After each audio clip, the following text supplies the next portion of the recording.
Salut Antoine. Salut Jérôme.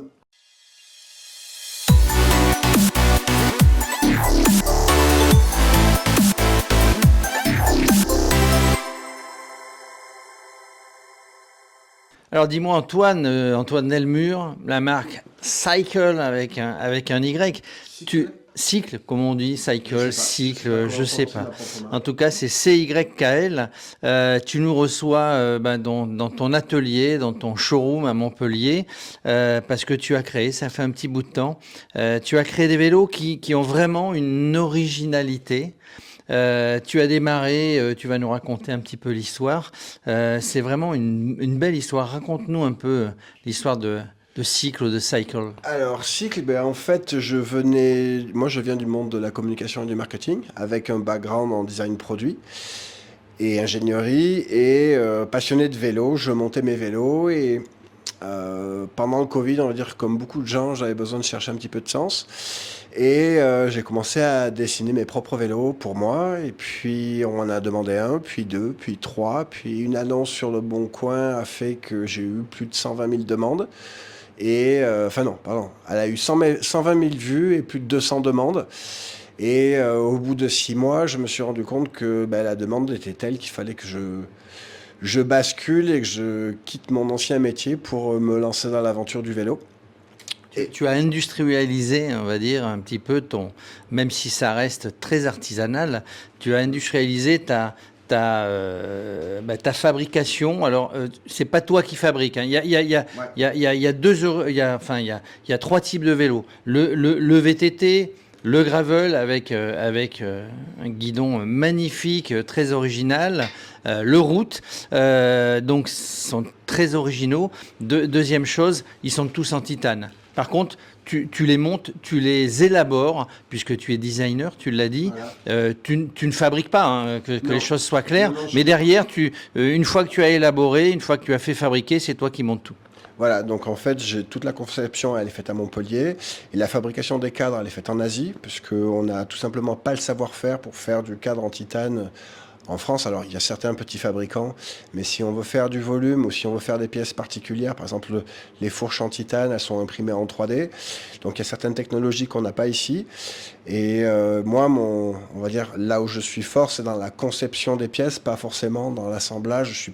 Je saurais pas souder, on va dire.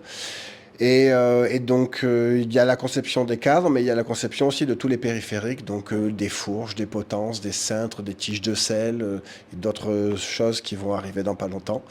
Peut-être un vélo électrique aussi qui va arriver dans pas longtemps. Voilà, Euh, donc une gamme assez large. Alors, dans la conception, on va le voir à l'image, on va mettre des images. On a par exemple ce vélo-là, qui est un gravel, avec un cadre, en tout cas le haut du cadre, qui est plutôt ovale. C'est une généralité chez toi? Ouais, en fait, on va dire les éléments distinctifs qu'on retrouve sur tous les modèles. Donc, c'est des doubles de direction qui sont usinés CNC avec des passages de gaine en interne, des tubes qui sont hydroformés, donc de manière à ce qu'ils soient plus larges d'un côté que de l'autre. Ils sont aussi tapered, ça veut dire que la section du tube est plus fine au milieu que sur les côtés. L'idée, c'est d'avoir un contrôle des déformations du cadre, donc avoir une déformation verticale qui va venir apporter de la souplesse, mais de notre côté, apporter beaucoup plus de rigidité en flexion et en torsion quand on est en danseuse, par exemple, ou quand on a besoin de relancer le vélo. Donc ça fait des vélos qui sont très nerveux, mais qui restent quand même confortables. Alors, on sait aussi que sur Montpellier, rien que dans la rue, il y a peut-être un cadreur ou un vélociste, il y a des gens. Toi, ton idée à la fin, c'est d'aller prendre tout ce qui est bon ailleurs, de réunir tout ça et de faire un superbe vélo. C'est ton rêve. Ouais, moi, en fait, c'est mon travail on va dire, de designer, c'est de benchmarker, d'auditer tout ce qui se fait de mieux, et pas forcément dans le monde du vélo, dans le monde de la grande distribution, dans le monde du luxe, que ça soit au niveau du web design, de la logistique, mais dans le domaine du vélo aussi, aller voir chaque détail, qui fait quoi, et prendre le benchmark en termes de design et de conception, prendre le meilleur en termes de graphisme et de couleurs, prendre le meilleur en termes de système de distribution. Enfin, voilà, c'est d'essayer de synthétiser ça et de créer une entreprise qui soit L'objectif derrière, moi, c'est de développer une boîte qui rende le vélo en titane accessible et compétitif par rapport à des cadres en carbone, puisque le, pour moi, un cadre en carbone, c'est un peu une ineptie dans le sens où le vélo, c'est quelque chose qui est écologique, qui est fait pour être du développement durable, sauf qu'un vélo en carbone, c'est pas recyclé, c'est pas recyclable, alors que le titane, ça l'est.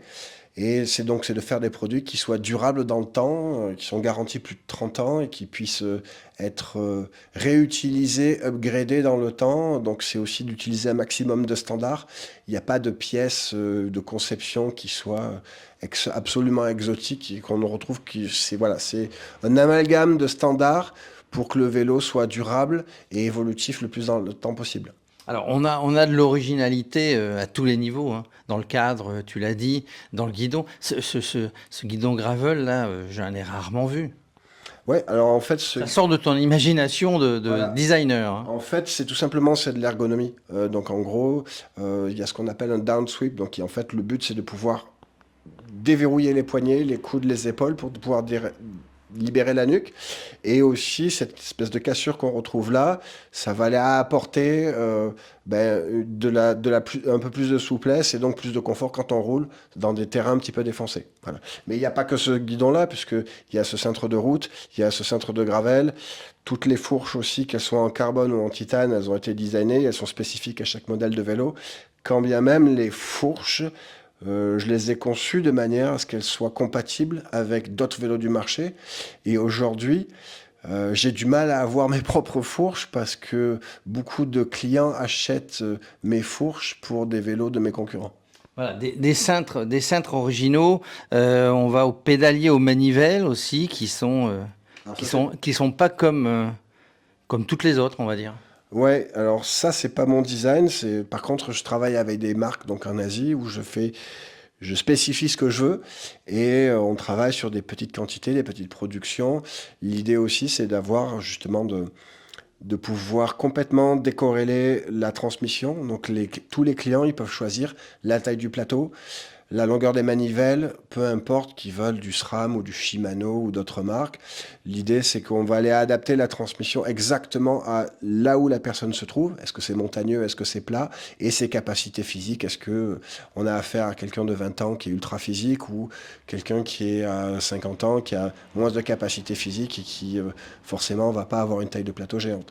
Donc, Alors, excuse-moi, on n'est pas sur un vélo sur mesure, on est sur un vélo qu'on va modeler avec toi, moduler ou modeler, je ne sais pas, mais en tout cas à sa façon, à son envie, à sa façon de faire du vélo. alors, tous les vélos, ils existent en 5 tailles, donc du XS ou XXL. Maintenant, ils sont tous débrayables en sur-mesure. Le cas où voilà, des clients qui ont des tailles particulières ou un physique particulier ou peut-être un handicap, donc c'est complètement débrayable. Et ensuite, ils sont tous personnalisables. On peut tout personnaliser, les pneus, les roues, les pédales. Enfin, voilà, tout est entièrement personnalisable, y compris l'anodisation, puisque donc les vélos sont en titane.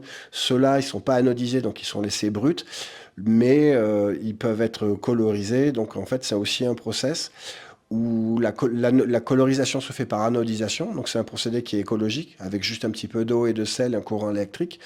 Et donc un gros travail qui a été fait en interne pour justement pouvoir proposer ça à tout le monde, de série, avoir, on va dire, un vélo custom de série.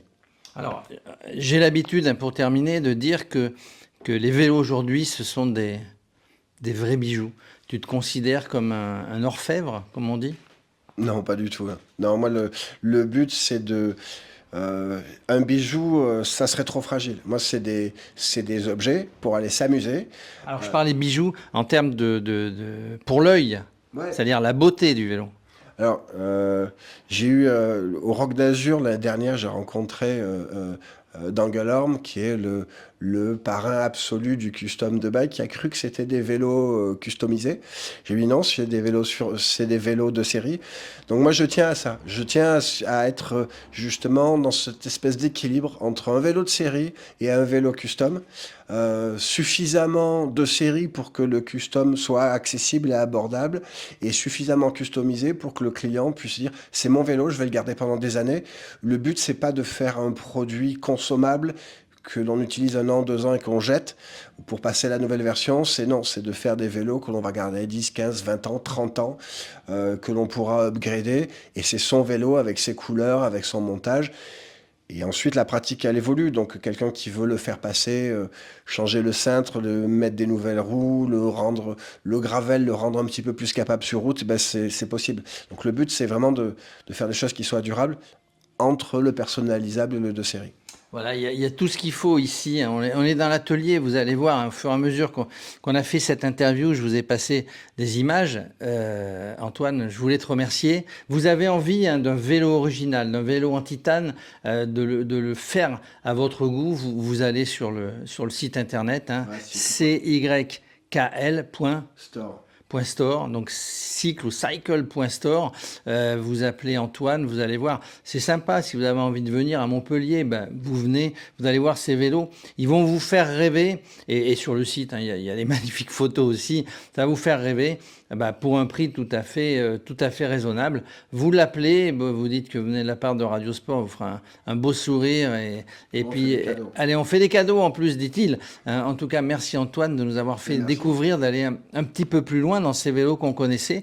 On voulait les voir de près, c'est pour ça que je me suis arrêté. À très bientôt.